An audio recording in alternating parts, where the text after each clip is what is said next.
But first, I want to welcome Bill Press, host of The Bill Press Show, a nationally syndicated radio talk program.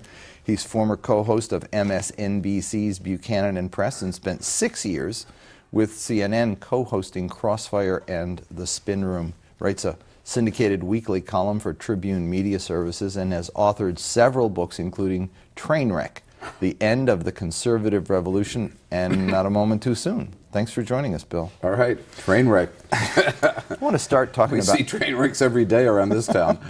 I want to start actually on the something that came up in the last couple of weeks in the Senate, the Patriot Act, which was passed with only one negative vote in 2001.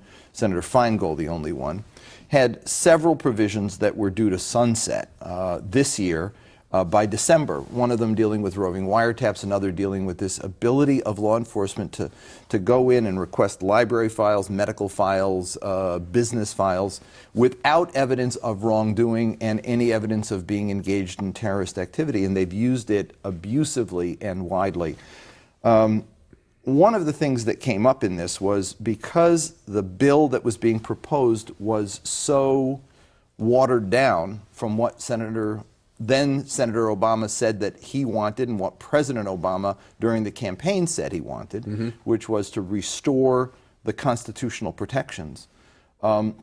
Senator Durbin introduced some amendments, and one of the amendments to the bill that was being considered by Senator Durbin would have put in the need for the FBI to show that the investigation that they were requesting records for in fact involved terrorist activity or something involving a foreign power.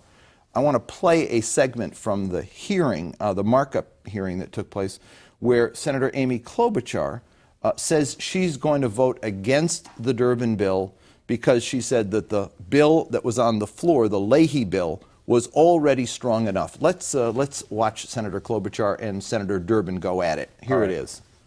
Yeah, thank you, Mr. Chairman, and I agree with you, Mr. Chairman, and Senator Sessions, and oppose the amendment. And I would just point to the actual language in here, which it is not like this is some pie-in-the-sky standard here. I mean, it specifically says that there have to be, for this letter to issue, reasonable grounds to believe that the information sought is relevant to an authorized national security investigation, provided that such an investigation of a United States person is not conducted solely on the basis of activities protected by the First Amendment to the Constitution and pertains to a foreign power or an agent of a foreign power, is relevant to the activities of a suspected agent of a foreign power who is subject of such authorized investigation, or pertains to an individual in contact with or known to a suspected agent of a foreign power. So for anyone listening to this, it is not like there is no standard. There is a standard in place here.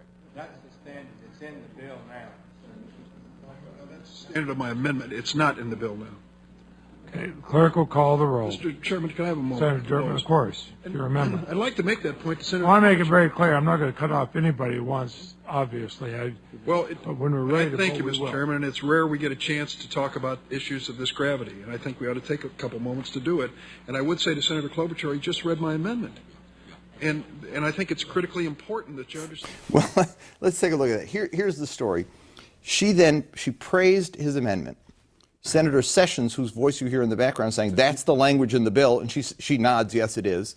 It turns out that wasn't the bill. That was Durbin's bill, which she had just praised. She voted against Durbin after she'd praised him and voted for the Leahy bill, which Durbin's bill would have amended and corrected.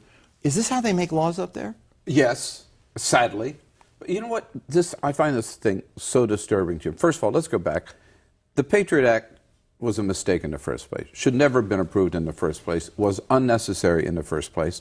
John Ashcroft took that up to the Senate 2 days after 9/11, a 300 and some page bill, and put it on there and said, if you're not for this, you're for Osama bin Laden. And I think a very scared and a very cowardly Senate at the time, except for Russ Feingold, voted for it. But you could almost understand it then in the wake of 9/11, right? I would have voted against it, I hope, but they were scared of their shadow, and they were afraid to look at weak on terrorism.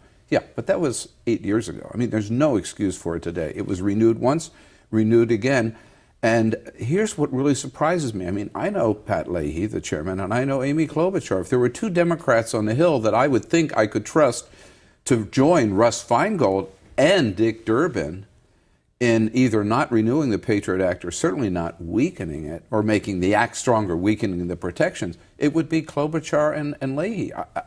They must have been operating on direct orders from the White House. How does she vote on something that she obviously hasn't read?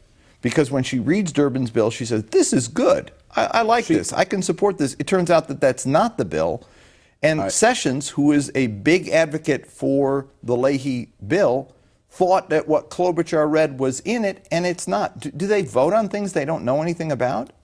Yes, absolutely. They do it every day. They don't read the bills. They don't read their amendments. They get their instructions from their party leaders, and they get their talking points, and they get their speeches written for them.